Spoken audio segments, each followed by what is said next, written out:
Bonjour, chers abonnés, chers amis de ma chaîne YouTube Impact Diaspo Afrique IDEA. Aujourd'hui, je reçois deux personnes qui comptent beaucoup pour moi. Ces personnes ont joué un rôle clé à un moment donné dans ma vie et j'ai vraiment le plaisir de les recevoir pour me parler un peu de leur vision pour l'année à venir et échanger, leur dire aussi toute ma gratitude pour ce qu'ils apportent comme diagnostic sur le plan politique en Afrique.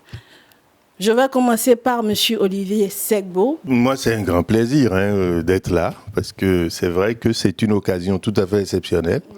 Il y a Charles qui est à côté, que tu présenteras certainement tout à l'heure. Mais c'est vraiment avec un grand plaisir que je viens aujourd'hui m'adresser à la fois à ton public et puis surtout saluer le travail que tu as fait jusque-là, qui a été un travail formidable, parce que monter une chaîne, une émission et rencontrer son public, il y a du boulot.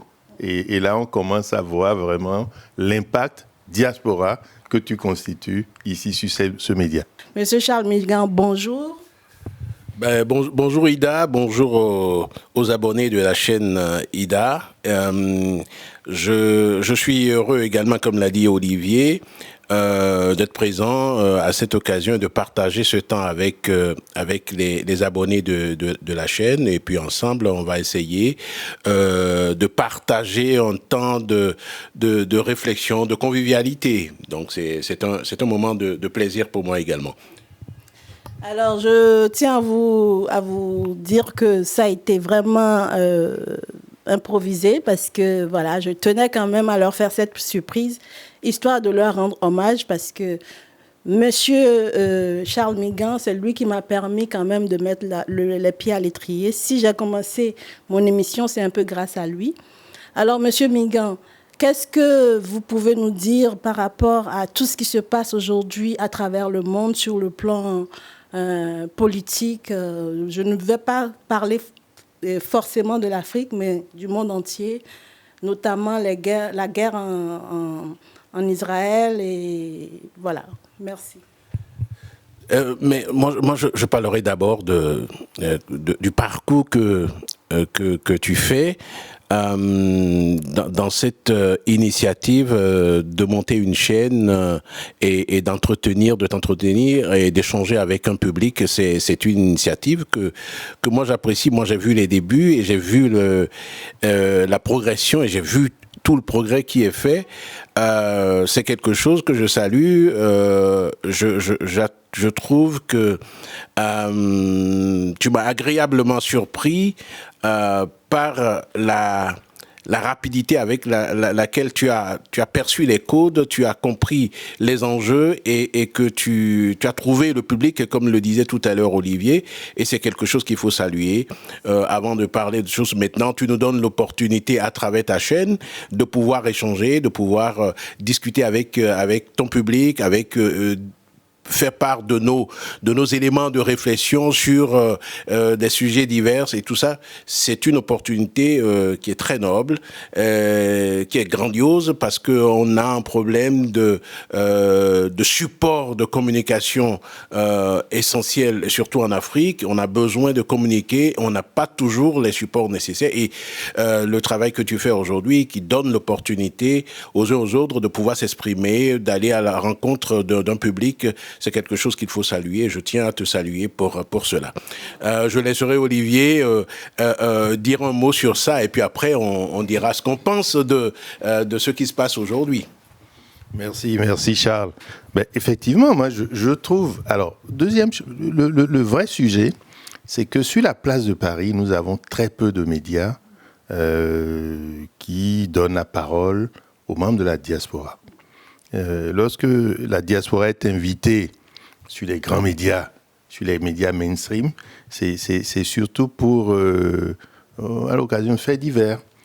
Mais là, tu fais venir des experts et tu donnes la parole à l'expertise, aux sachants, mais qui arrivent aussi à vulgariser des idées complexes et à conscientiser les gens autour de sujets de la littérature, autour des gens qui ont écrit beaucoup de livres, des gens qui ont réussi quelque chose de formidable. Et surtout, ce que j'ai aimé dans tes émissions, c'est que tu choisis des gens qui sont restés dans la diaspora, mais qui n'ont pas oublié qu'ils viennent de quelque part et qui vont aussi redonner quelque chose au pays d'origine. Et ça, c'est un axe, c'est un angle d'observation qui est tout à fait intéressant parce que la problématique de rentrer au pays, tout le monde l'a en tête, même si franchir le pas est compliqué, des fois. Et donc, tu permets aussi d'éclairer cette dynamique-là. Alors, je tenais aussi à te dire ma gratitude parce qu'il y a plus de 25 ans, tu m'avais fait confiance en me nommant secrétaire de la Jeune Chambre économique du Bénin à Paris avec les Pamphile Diofon où tu as succédé à Pamphile en tant que président de cette Jeune Chambre. Et je te remercie. Depuis ce temps, je me suis dit, bon voilà, quelqu'un qui croit en ses compatriotes. Et aujourd'hui, je voulais savoir, est-ce que toi, par rapport à l'évaluation politique que tu fais, est-ce que tu as quelque chose à dire concernant ce qui se passe en général sur le plan politique chez nous en Afrique? Je ne vais pas forcément dire le Bénin, mais en Afrique en général, est-ce que tu as des conseils à apporter? Des conseils, c'est compliqué. il faut être un acteur pour donner des conseils, mais des observations certainement. Moi, je pense que il ne faut pas oublier que nous sommes sortis d'un événement majeur qui est la crise du Covid. La crise sanitaire a été un grand marqueur dont les gens mesurent peu l'impact. N'oublions pas que pendant cette période, tous les États, quand je dis tout, il n'y a pas un État sur la Terre qui n'a pas été confiné, qui n'a pas été confronté à la fin d'un monde, parce que tout le monde avait peur que cette pandémie tue tout le monde. Et on en est sorti, alors qu'on prédisait pour l'Afrique la pire des pandémies qu'on ait jamais connues. L'Afrique s'en est très bien sortie. Sans vaccin. Même ceux qui... il n'y avait pas assez de vaccins pour les autres. Donc, les vaccins, ce n'était pas la preuve. Mais l'Afrique a fini par comprendre qu'elle peut se prendre en main. Et je crois que ce marqueur-là, pour moi, c'est un marqueur absolument essentiel dont les effets commencent à se ressentir petit à petit. Et ce n'est pas fini. Ce n'est pas fini parce que, pour une fois, pendant cette période-là, les gens ont compris que tous leurs biens qu'ils avaient construits ailleurs, les détournements qui ont été faits pour aller acheter des maisons à Dubaï, aux États-Unis, en Europe, partout, les hôpitaux qui n'ont pas été construits, les écoles qui n'avaient pas été construites, aujourd'hui, tout le monde s'est retrouvé là, dans son cercle, à réfléchir à comment on va sortir de ça. Et je pense que les gens mesurent très peu, pour l'instant, ce que ça a fait dans la tête des Africains. En ce qui concerne le reste du monde, on a bien vu la crise entre la Russie et l'Ukraine, les expansions entre la Chine, les visées expansionnistes entre la Chine et les États-Unis, l'Europe qui essaie de trouver sa place dans tout ce maelstrom. Nous sommes dans une configuration extrêmement compliquée, très compliquée, et ce que le monde reproche à l'Occident qui a dominé le monde depuis au moins 4 ou 5 siècles, c'est le 2 poids, 2 mesures. On ne peut pas avoir des règles ou des valeurs qui changent en fonction de l'environnement où on est. Si vous dites que la liberté, l'autonomie des peuples doit être la même partout, vous ne pouvez pas dire que des Palestiniens n'auront pas de territoire depuis des années. Ce n'est pas possible. Si vous dites que tous les pays doivent être autonomes, on ne peut pas continuer à tirer une monnaie de pays qu'on met sous tutelle parce que... Non, ce n'est pas possible. Si vous dites que les gens doivent être libres et se construire, être autonomes, vous ne pouvez pas continuer à pomper des ressources de ces pays-là sans rien y laisser. Et c'est tout ça qui, mis bout à bout, constitue la déflagration dans laquelle nous sommes aujourd'hui. Et ce n'est pas fini. Ceux qui croient que ça va s'arrêter comme ça parce que... Non, je crois qu'ils se trompent beaucoup. Beaucoup. Monsieur Migan, qu'est-ce que vous pensez du diagnostic de Monsieur Segbo? Est-ce que vous avez quelque chose à dire? Écoutez, l'analyse qu'a fait Olivier, c'est une analyse que je partage. Bon, on échange beaucoup déjà sur les réseaux sociaux sur ces éléments-là, et je partage parfaitement. Il a touché du doigt un aspect que très peu mettent en avant ou relèvent, c'est le déclic qu'a été la crise du Covid, et qui a permis de rebattre totalement les classes et de voir que autant des zones géographiques peuvent se considérer comme nantis, comme riches et tout le reste, on devient totalement dépendant l'un de l'autre dans ces situations-là, et on a vu que la fragilité de l'existant, la fragilité des positions et tout le reste, et que ça a permis effectivement, comme le disait Olivier, que surtout en Afrique, qu'on prenne conscience d'un certain nombre de choses qu'on banalise. Quand on est en situation de pouvoir, on a les avantages de pouvoir prendre un avion et puis aller se soigner totalement en dehors, alors que son peuple est totalement démuni, sans plateau hospitalier, mais on s'en rend pas compte jusqu'au moment où on est soi-même coincé, et quels que soient les moyens dont on dispose, on doit vivre au même niveau, avec la même réalité. On est tous logés pratiquement à la même enseigne. Et ça, c'est un enseignement qui est, je dirais même divin.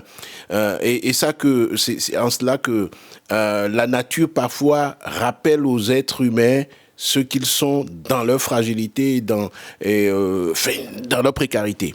L'autre chose, c'est que j'ai remarqué quand même que autant il y a des communautés qui revendiquent leur organisation, et que ça ne gêne pas. Et dès lors que des communautés comme les nôtres, qui sont considérées comme de petites communautés ou des communautés sans grand intérêt, alors que, enfin, considérées, parce qu'en réalité ce n'est pas ça, on parle de communautarisme. Comme si il y avait un effet pervers à cela. Il n'y a que du négatif à cela, que des gens se reconnaissent entre eux, partageant des valeurs, partageant une histoire, partageant des éléments de sociologie, qui se retrouvent, n'a rien de négatif. Bien au contraire, c'est un ferment de solidarité, de communion et de partage de valeurs. Et donc, je regrette que nos communautés africaines, essentiellement, parce que je parlerai des communautés qui sont les nôtres africaines, ne prennent pas cette possibilité de s'organiser pour être plus fort face à l'adversité, qui est une adversité que la mondialisation impose. Mais on est plus fort quand on n'est pas seul, se déménant à chercher des petites subsides quelque part, et qu'on se construit dans un partage de valeurs qu'on partage ensemble, et des éléments qu'on a en commun. Et donc, je pense que la Covid a permis de voir la possibilité de cela. Et pour finir, je dirais par exemple que je regrette une chose qui est de dire que les diasporas africaines essentiellement ne se mettent pas en valeur pour exprimer, pour faire savoir, pour accompagner les pays d'origine d'où ils viennent, afin de constituer des leviers de ressources, des leviers de réflexion, des leviers de consolidation des acquis, et puis même des garde-fous pour des petits politiques qui arrivent ponctuellement par opportunisme, parce que la nature ayant horreur du vide, ils sont là, ils sont dans des situations de pouvoir, et comme il n'y a pas d'adversité, comme il n'y a pas de contestation, ils s'installent dans leur médiocrité en faisant croire qu'il n'y a que la médiocrité qui existe dans nos pays, alors que nous regorgeons de ressources. Et j'espère que ce qui se passe aujourd'hui permettra que les uns et les autres prennent conscience qu'ils ont, autant que d'autres, la capacité d'être des leaders. Voilà. Quels sont vos vœux pour l'année à venir? Parce que nous sommes à la fin de l'année. Forcément, vous avez des objectifs parce que je sais que vous aimez beaucoup votre continent, l'Afrique, notamment votre pays, le Bénin. Vous avez déjà essayé d'apporter à votre manière votre pierre à l'édifice. Vous pouvez me dire un peu ce que vous envisagez dans le futur pour continuer à soutenir à votre niveau les projets en Afrique? Moi, je dirais que la première chose, c'est que nos États africains doivent rentrer dans une logique, je dirais, de pouvoir, clairement. Parce que jusqu'à présent, depuis des siècles, on s'est fait dominer par les autres. Pourquoi? Parce qu'on n'a pas une logique de conquête. Nous ne sommes pas des conquérants. Les autres viennent chez nous, ils sont des conquérants. Mais nous, on n'est pas conquérants. On ne veut pas conquérir. Quand vous voyez une communauté ici en France, les gens s'organisent. Souvent, on dit quoi? Je veux aller investir au pays. Mais investissez ici. Je veux aller... non. Constituer des forces pour investir ici. Ça, c'est une logique.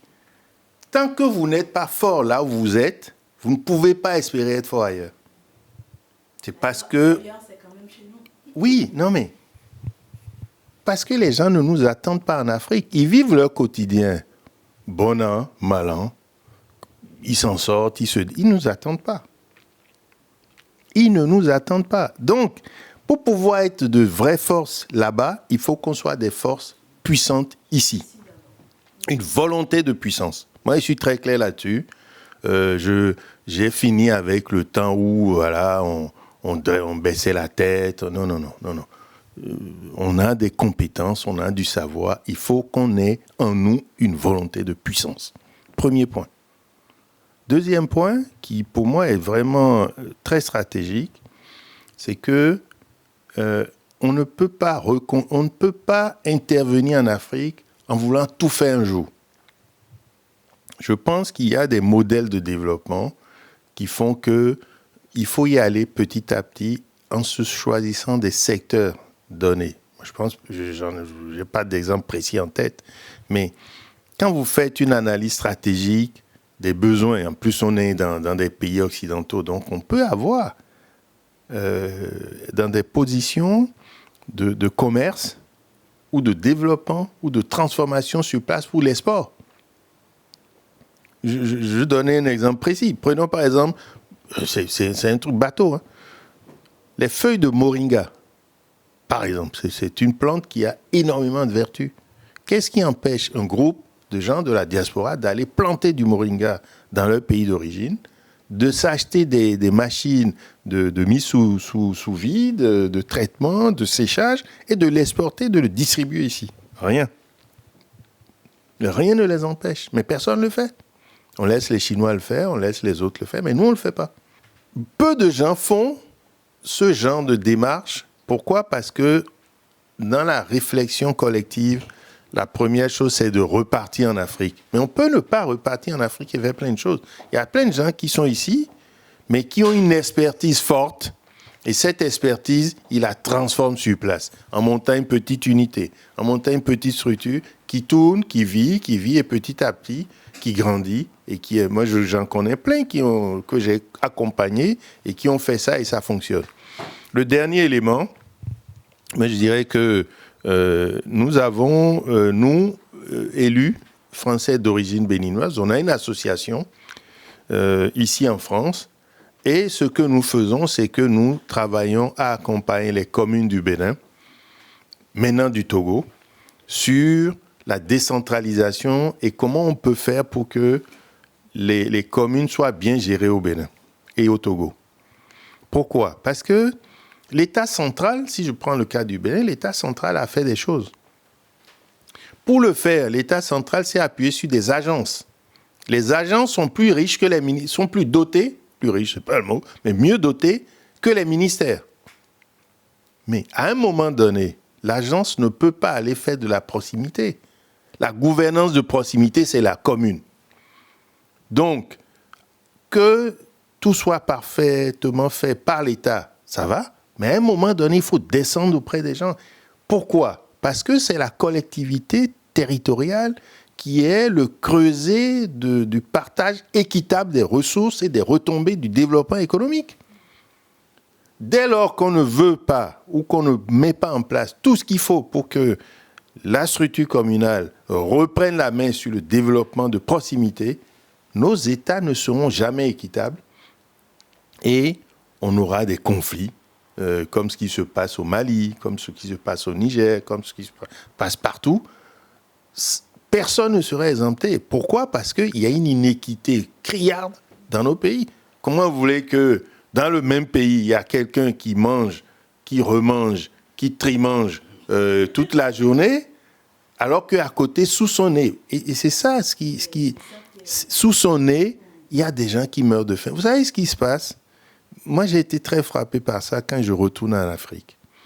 Ici, vous avez des quartiers de riches, des gens très riches qui sont ils vivent enfermés entre eux.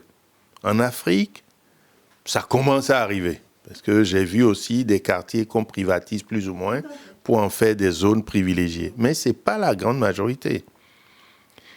Et donc, les gens riches côtoient tous les jours des gens extrêmement pauvres. Vous ne pouvez pas, dans un système comme ça, espérer que la paix va être durable et que la paix va être partagée. Il y aura forcément des conflits. Voilà. Donc, moi, je pense que si j'avais un souhait à formuler pour 2024, c'est que les dirigeants des pays d'Afrique, je ne parle même pas d'un pays en particulier, les dirigeants des pays d'Afrique comprennent que l'équité, je ne parle pas d'égalité, mais d'équité, doit devenir la règle de la gouvernance et le principe de base de la gouvernance. Alors qu'on bassine les oreilles avec les élections, avec tout ce qu'on veut, mais même, on peut faire 50 élections, respecter le calendrier électoral, mais si l'équité n'est pas à l'origine, n'est pas à la base de la gouvernance, on n'aura que des conflits et des déstabilisations en Afrique. Je resterai sur le même vœu pour l'Afrique essentiellement.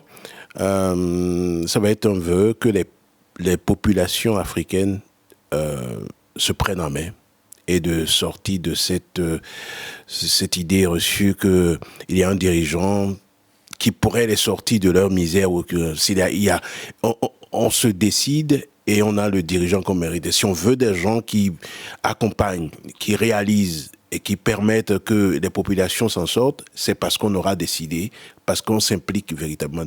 Et moi, je regarderai 3 pays essentiellement sur les années à venir. La Côte d'Ivoire, le Sénégal et le Bénin. Il se passera, et je souhaite qu'il se passe des choses, c'est-à-dire que je souhaite qu'on ait, à travers ces 3 situations qui vont arriver, des situations électorales, en Côte d'Ivoire, au Sénégal et au Bénin, changer de paradigme pour l'Afrique et partir sur de nouvelles bases et de confiance et surtout de dignité et de confiance en soi et de se dire qu'on peut bâtir un pays sans être obligé d'aller tendre la main ailleurs. D'ailleurs, ceux à qui on tend la main ne nous retournent que ce qu'ils nous ont pillé. Donc, je souhaite une conscience simplement, pas aux dirigeants parce qu'on n'en a pas, mais aux citoyens qui prennent conscience que leur vie est entre leurs mains. Voilà, et je remercie cette opportunité que tu nous donnes de pouvoir exprimer ce qu'on esquisse du bout des lèvres et qu'on peut développer à d'autres occasions sur ta chaîne et à laquelle je souhaite plein succès. Merci. Et puis à toi-même, beaucoup de courage et puis beaucoup d'abnégation. Voilà. Je ne vais pas finir cette émission sans rendre hommage à un monsieur qui nous a quittés la semaine dernière, il y a une semaine. Le premier que j'avais reçu dans mon émission, monsieur Eloge Aïkbédé. Pour celles et ceux qui n'ont pas suivi cette émission, je mettrai le lien au bas de cet entretien. Il nous a quittés malheureusement. Voilà. Donc, j'ai une pensée pour sa famille et pour toutes les personnes qui le connaissent. Et il a été un acteur dans l'éducation nationale au Bénin. Il a 3 écoles là-bas. Et j'avais eu plaisir à le recevoir sur ma chaîne. D'ailleurs, c'était le premier que j'avais reçu. Paix à son âme. C'est la fin de cette émission. Merci, Monsieur Segbo. Monsieur Migan, merci infiniment. Vraiment, ça m'a fait plaisir. Et je souhaite de belles fêtes à tout le monde. Bon, on va se dire les vœux à l'avance. Bonne année à toutes et à tous. Le meilleur pour vous, soyez bénis, restez droit dans vos bottes. Et puis, voilà, qu'est-ce que je peux vous souhaiter de plus? La santé surtout. Prenez soin de vous et à très bientôt sur ma chaîne Impact Diaspora Afrique IDEA. Merci.